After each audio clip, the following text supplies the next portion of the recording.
My most favorite animal on the internet is the passport bro. Yeah. Because, like, they don't realize that the emperor has no clothes. I mean, the emperor is buck naked.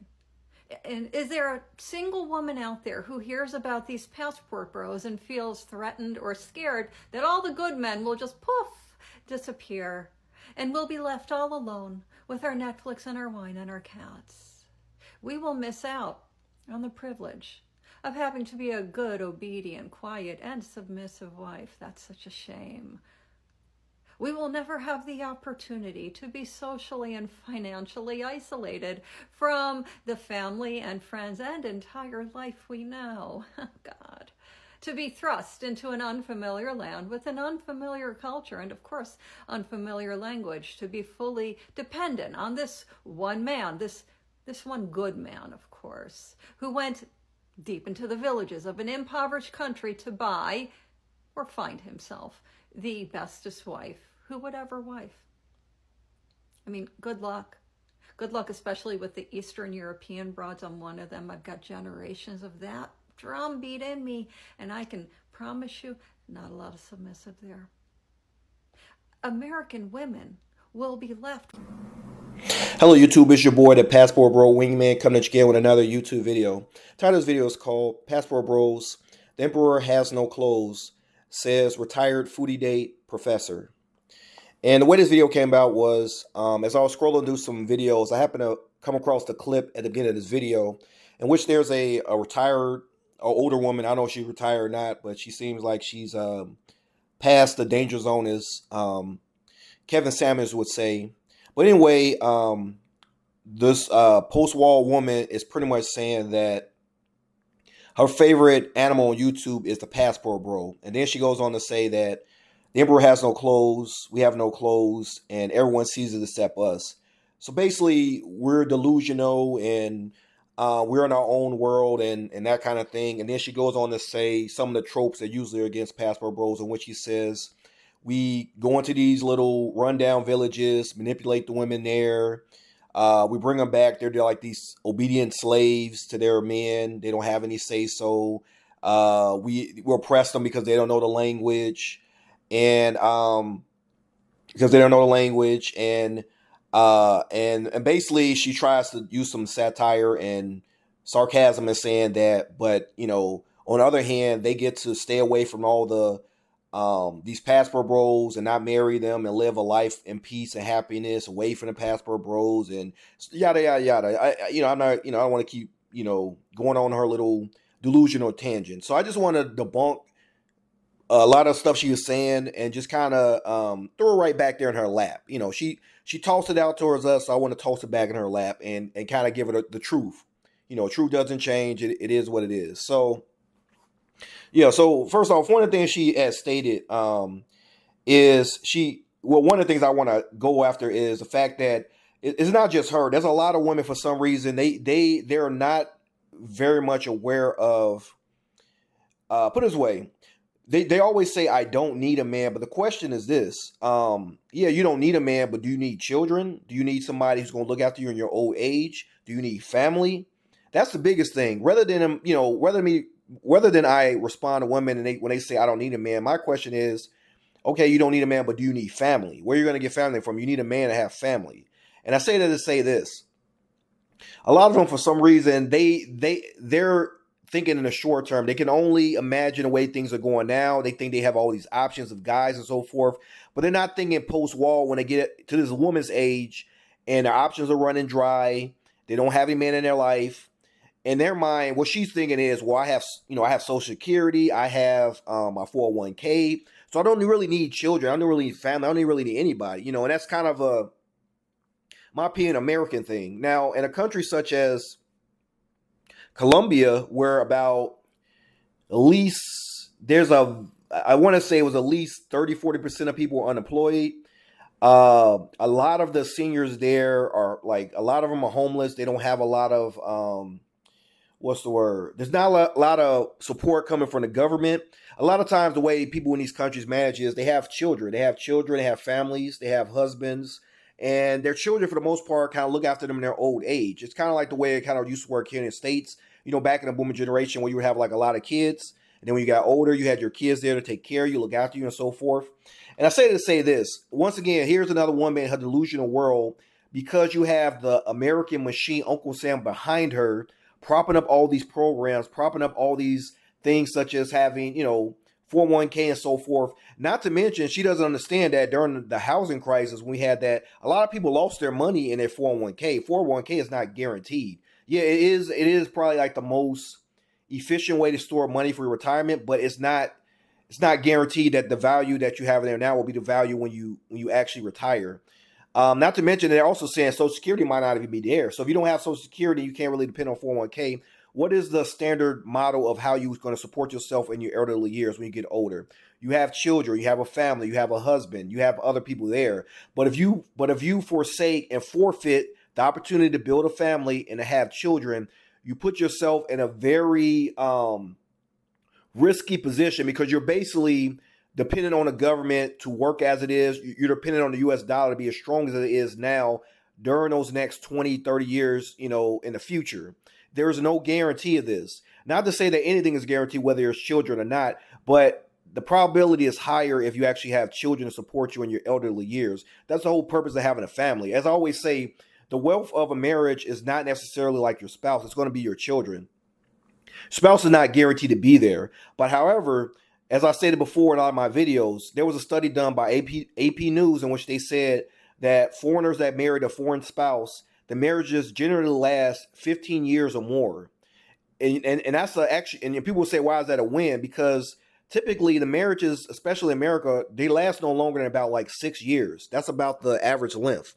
When the honeymoon period is over, most of the people start breaking their vows, moving on. They don't, kind of tired of each other and just moved on. And this is a lot of time, and in most cases, this is between American marriages. But the study was showing that when you marry a foreigner, your marriages last longer. That's because other countries really value family. They see the importance of having family and having each other. And what this woman fails to realize is she's one of these privileged women who probably got some high fancy job. I'm going to assume maybe she has a job making, let's say like 80K a year or something like that. What she doesn't understand is that less than 10% of people make 100K a year. And even 100K, 80K now is not the way it was 20 years ago. As you see, inflation is getting out of control. And even when you make the type of money, you also got to consider where you live. And if you're living in San Francisco or you're living in New York, 80K, 100K, that doesn't mean anything. And I say that to say this. Most families could not survive a $500 accident. So what does that mean? So what she's looking at is she's looking at her situation and saying, well, I'll be secure for the rest of my life. The problem is most women will not. Most women are not going to make that level of money. In general, most men make more money than women. And women in general, because they get these degrees that don't mean anything, and now with AI coming into the mix, a lot of them not going to have the same job security that they once had, which means in many cases, being single is going to be somewhat of a luxury. Unless you want to live in the projects where there's bullets flying by and that kind of thing. You got ratchets and roaches in apartments and that kind of thing. Okay, yeah, maybe you don't need a man or family. You can just depend on the Section 8 housing and that kind of thing. But again, even now, the government is slowly getting rid of Section 8 housing and a lot of these programs in general, which means it's going to get tougher and tougher. And like I said, you got AI taking over jobs, which generally take over a lot of the jobs that are done by women in general.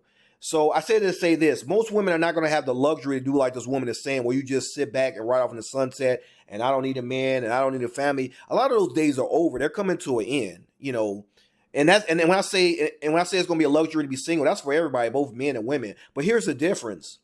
Passport bros, we know that as I said before, I personally believe men and women do better together. We do better together. That being said, most of the passport bros are winning because we actually value having family. So what we're doing is we're getting our passports, we're going overseas, and we're finding a good wife who will make a good wife, and we're settling down with her and having children. So when the winter comes, as Kevin Samuel said, and inflation is spiraling out of control, and the housing crisis is taking off, people are losing their houses, stocks are crashing, and all that stuff, we're going to be okay because we have family, we have children, we have other people look after us. This woman talking, she doesn't have that. Now, I don't know her, to be fair, I don't know her whole situation. Maybe she does have some simp husband or something like that in the background, or maybe she's a divorcee. We really don't know her background. So I'm just going to assume, well, one, it's kind of embarrassing for her husband if she does have one. Two, if she's a divorcee, okay, I can obviously see why she's divorced, and that's why she's calling Pastor Bros animals, because she sees that her man probably left her for some other more cooperative woman, as she was saying, submissive, some more submissive woman.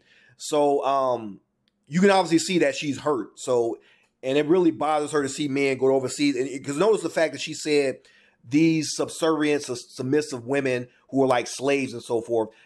More than likely because a lot of men she's interested in, they don't really want her. When they deal with her, they try to make sure she's on her program, and so she thinks there's some type of control. We're done with that. We're not doing that anymore. We're getting our passports and we're leaving, you know. And just to further deepen my whole point about this whole situation, there was a show called and again, I do not support this guy, but however, a broken clock is right twice a day. A broken clock is right twice a day. There's a guy, his show is called Louder with Chowder. So anyway, as I was looking through various videos, he happened to have a video talking about feminism and that kind of thing. He was talking about that. And so anyway, he brought up a study, which I'm going to display on the screen, in which he was saying that studies have shown that women, especially in their older years, they actually suffer from, a lot of them suffer depression, and one of the leading causes of depression was not having was well, put it away. The difference between a woman being happy in her middle aged year and her older years, between a woman who is unhappy, is a woman being married and having children. Women who have a husband, who have children, they tend to be less depressed.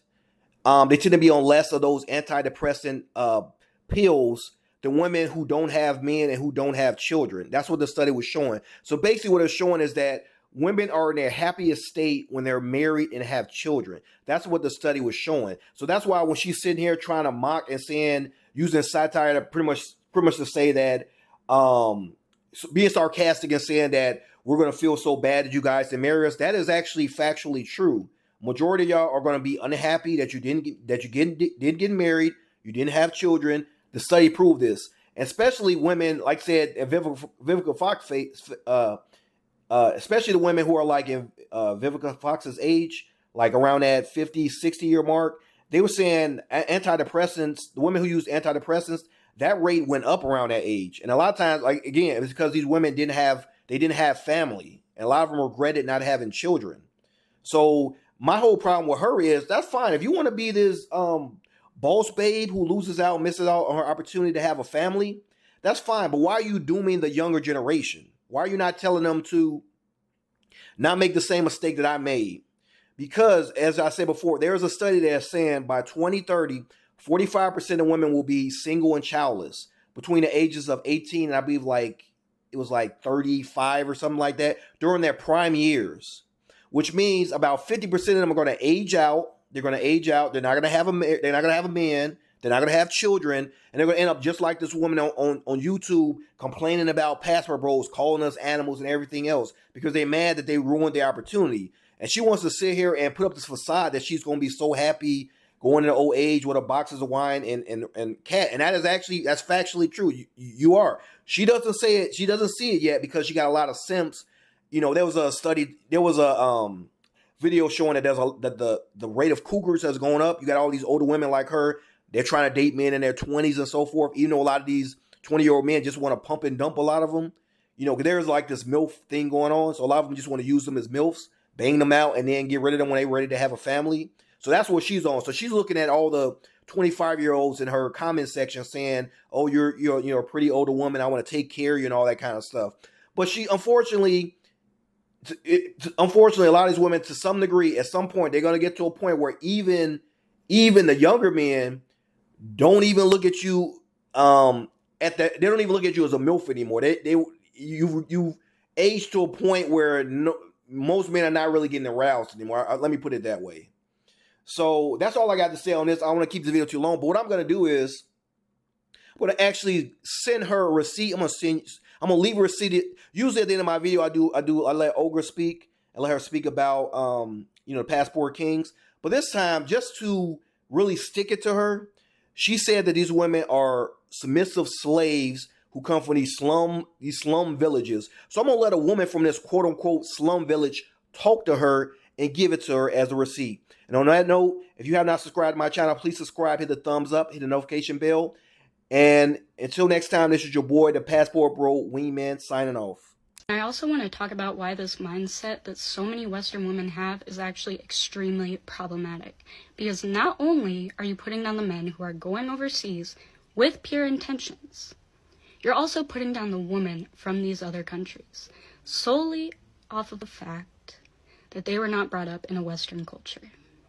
Because you're calling them uneducated, you're calling them poor, you're calling them weak, you're calling them vulnerable. You're creating a superiority complex where you are at the top and women from all these other countries are at the bottom. Now let me tell you something. If you were really superior, the men would not be leaving and you would not be single.